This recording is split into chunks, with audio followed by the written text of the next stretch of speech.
Hi friends welcome back to my new mini vlog. चलो तो start करिबा आज वीडियोटी। आज सकाळे उठी जेतु गुरुवार ला मुंड दी गाधे पड़थली तापर टिके तुलसी चौराटा भल भाव धोई देकी पूजा करने को लगी गली।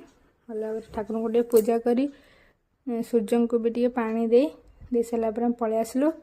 स्वस्ति की खाया बनई खुई आम भी खाई तापर भाविली आज गुरुवार कौन रोषे करी स्वामी को पचारे स्वामी कहते पलव बनई दियो आउ कि करवानी पलव बन दियो।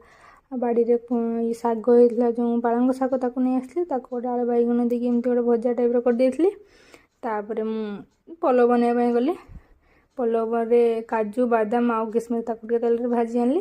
तापर तेल सबू खड़ा मसला जो अलैच मरीच मीठा काठ एमती सब पकईदेली। तापर रसुण पियाज लंका टे पकईदेली। पकई सारापर सब परिबा जी थिला ताकू माने फूलकोबी गाजर जहाँ अल्प स्वल्प थी पर मुझे सोयाबीन भी देती हल्का टे भाजिकी रखी से मसला दे भाजीदेली। मसला टे 5 मिनट घोड़े रखीदे। घोड़े रखी सारापर बाहर कर आनली। तापर मुझे भात थिला माने सेमती किसी स्पेशल करबे नथिला एमती नॉर्मल भात करथली भात देकी भल भाव करके रखीदेली। तापर आम मैंने सब खाईदेलु।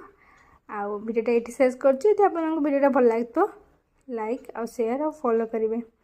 Bye bye. जय श्री जगन्नाथ।